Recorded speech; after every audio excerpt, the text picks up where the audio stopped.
आज ମୁଁ ଆପଣଙ୍କ ପାଇଁ ଏମିତି ଗୋଟେ ରେସିପି ନେଇ ଆସିଛି ଯାହାର ସ୍ୱାଦ ଆପଣ କେବେ ବି ଭୁଲି ପାରିବେନି। ଆଉ ଛୋଟ ବଡ଼ ସମସ୍ତଙ୍କର ପସନ୍ଦ ଏଇଟା କହିଲେ କିଛି ଭୁଲ ବି ହେବନି। ଏଇଟା ତ ମୋର ଅଲ୍ ଟାଇମ୍ ଫେଭରେଟ୍ ରେସିପି। ଆପଣମାନେ ବି ଥରେ ନିଶ୍ଚୟ ଟ୍ରାଏ କରିବେ ଆଉ ଦେଖିବେ ଆପଣମାନେ ବି ନା ୟାର ଫ୍ୟାନ୍ ବନିଯିବେ। ଯଦି ପ୍ଲେନ୍ କର୍ନ ଖାଇ ଖାଇ ବୋର୍ ହେଇଗଲେଣି ନା, ତ କର୍ନ ଆଉ ମସରୁମ୍ର ଏଇ ଜବରଦସ୍ତ କମ୍ବିନେସନ୍ केवल गोटे थर ट्राए करंतु, माने मु कहूछु बोली थरे ट्राए करंतु अब आपण एटा बार बार बनेइबे। तो hello friends, welcome back to my channel Odia kitchen रो। चलो तो आज बनेबा क्रिस्पी कॉर्न और मशरूम रो गोटे बढ़िया कॉम्बिनेशन। सेति पे बोल देखंतु एठी मु प्रथमे माने कॉर्न को स्वीट कॉर्न एठी बनेइछि। तो कॉर्न को एठी मु प्रथमे सिझेइ दिथिली आउ तापर एठी मु कॉर्न को माने बाहर करि दउछि तार कर्नेल रो। आपण एमती न करके जो कॉर्न माने कटर आसुची सेटा भी आपण यूज कर दे परिबे। तापर देखंतु एठी गोटे चिप्स पाउडर को ऐड करछि। यदि आपण चिप्स पाउडर पाउ नाहंती ताहले आपण कोन करिवे ना, एथिरे कॉर्न फ्लावर देबे, अल्प राइस फ्लावर देबे, ता सह लाल मिर्च पाउडर, ब्लैक पेपर पाउडर आउ किछि गरम मसला गुंड ऐड करिवे आउ लूण ऐड करिवे। टेस्ट अकॉर्डिंग लूण ऐड करबा को जमारे भूलिबेनी। आउ हल्का एठी आपण हळदी टिके ऐड करिवे जेंति कि माने कलर पई बोली ना, जदि काश्मीर लाल मिर्च भी आपण ऐड कर दे परिबे। वर्तमान देखंतु जेति पाउडर दरकार ना, एठी मु ताठू टिके अधिक मात्रा रे देछि। तार भी कारण अछि, कॉर्न को सिझेला बेले ना सेथिरे जम्मा भी लूण देबानी, नहले माने कॉर्न रो टेस्ट टिके लूण अंश आसी जिवो आ जो मीठा मीठा टेस्ट आसीबा कथा ना सेईटा रहिबोनी। आ कॉर्नफ्लावर आ सब पाउडर मसला ऐड करला पर आपको गोटे 15-20 मिनट पे हमें छाड़ी दबा। आपको रेस्ट छाड़ देले ना मशरूम रो जो हल्का हल्का पानी थी ना सेटा माने कॉर्नफ्लावर मिसी जीवो आ तार कंसिस्टेंसी ऑटोमेटिकली वेट हो जीवो। जदि आपनको बेसी ड्राई लागुची तो आपण हल्का पानी छेंची देबे। तापर एठी देखंतु मशरूम को नेइछि, मशरूम को भलो से धोइकी हमें एठी काटी दबा। बहुत बड़ बड़ काटिबानी, हम गोटे मशरूम को 4 भाग करके काटिबा। देखंतु मु एठी मशरूम को भी काटी नेइछि। तापर सेम चिप्स पाउडर मु एथिरे भी ऐड करिछि। आउ जदि चिप्स पाउडर नाही, जहाँ जहाँ मु फर्स्ट मेंशन करतिली से सब जिनस आपण ऐड कर देबे एथिरे। आउ याको भी सेमती 10-15 मिनिट छाड़ देबे, जहाँ द्वारा कि मशरूम भी पानीटा बाहरी पड़िबो। मशरूम को फर्स्ट टाइम फ्राई कर देबा, जेतु मशरूम में टिके अधिक परिमाण रे पानी थाए। जदि बहुत टाइम रखिबा ना तो सेटा एकदम माने गिला गिला हे जिवो आउ माने बहुत तेलो सोक कर दबो। सेथिपे बोली फर्स्ट टाइम मशरूम को फ्राई कर दबा। ये देखो तेल गरम हो गला पर मशरूम को पकई देछि।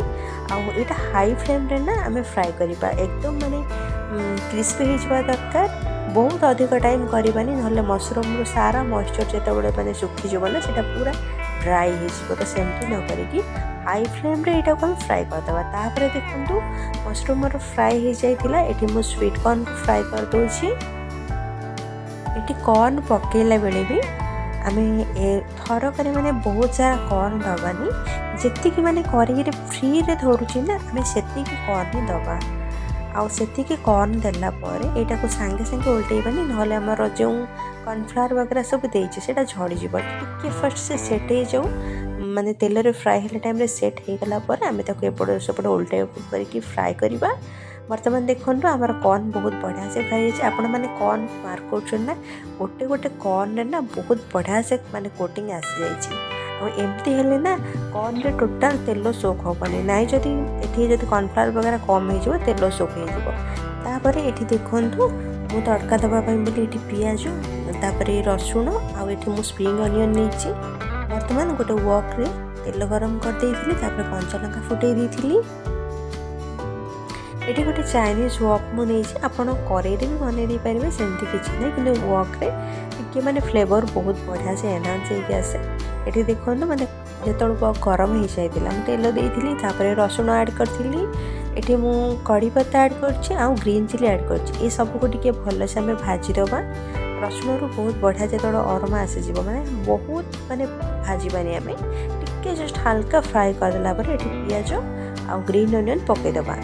दीटा जाक पकेला पर आपको भी सेमती हाई फ्लेम रे हमें सॉटे करिबा। एठी गोटे कथा ध्यान रखिबे, पियाज आ स्प्रिंग अनियन जेमती माने बहुत सिझिबनी, केवल ट्रांसलूसेंट हला भलिया हे जिवो पियाजटा, हमें सेति बस दरकार। आउ तापरे एथिरे माने टेस्ट अकॉर्डिंग लूण ऐड कर दबा। आ लुणटा भी ना केवल आम पिज और स्प्रिंग अनियन ही दबा, कारण आम अलरेडी कॉर्न और मशरूम रे लुण देचे, तो बहुत अधिक लुण आम दबानी। एथि ससेस वगैरह यूज करार ना, केवल डार्क सोया सॉस देती। डार्क सोया सॉस देले ना ये गोटे स्मोकी फ्लेवर एनहांस हुए, जोटा कि माने हाई फ्लेम आम जो कुक करवा ना बहुत बढ़िया फ्लेवर आसी गोटे। बर्तमान देखो कॉर्न और मशरूम ऐड कर देछि, आउ मशरूम और कॉर्न देला परे भी ना आम यहाँ हाई फ्लेम रे ही सटे करवा। तापर ये देखो माने टेस्ट गोटे एनहांस बोले ये मैगी मसलार गोटे पैकेट भी यूज करी। आटा को भी माने सेमती हाई फ्लेम रे गोटे मिनिट आम सटे करवा, या अधिक करवानी। तापर आमर गरमा गरम क्रिस्पी मशरूम कॉर्न बनिकी रेडी हो जाइए। देखिले ना बनैबा केते सहज थिला। आ ट्रस्ट मी जदि थरे बनैबे ना यहाँ घरे आपणकर समस्त को पसंद हो जाबार अच्छी। आटा बार बार बनब, यहाँ एमती गोटे रेसिपी ना बार बार बनब। यहाँ गोटे थर खाईदेले ना मन जमा भी भरेनि यहाँ। आउ स्पेशली यहाँ मुझे कहे आप इवनिंग टाइम रे एज ए स्टार्टर भी नहीं जाइपर, टी टाइम रे भी नहीं जाइपर। बहुत बढ़िया लगे रेसिपीटा, केवल आपड़ थरे ट्राए करूँ मत बार बार मन पकड़े। देखो बर्तमान आमर बनी जाइए क्रिस्पी कॉर्न और मशरूम फ्राए। आपण मैंने रेसिपीटी थरे निश्चय ट्राए करेंगे। आपको केमती लगिला कमेंट कर जनवाक जमार भूलें। जदि भिडियोटी आपको भल लगी तो प्लीज़ लाइक शेयर सब्सक्राइब करदे। आदि फेसबुक पेज रू देखुं तो फॉलो करने को भी जमार भूलें। पुणी देखा नेक्स्ट वीडियो रे किसी गोटे नुआ रेसिपी सह। से पर्यंत रखुछि। जय जगन्नाथ।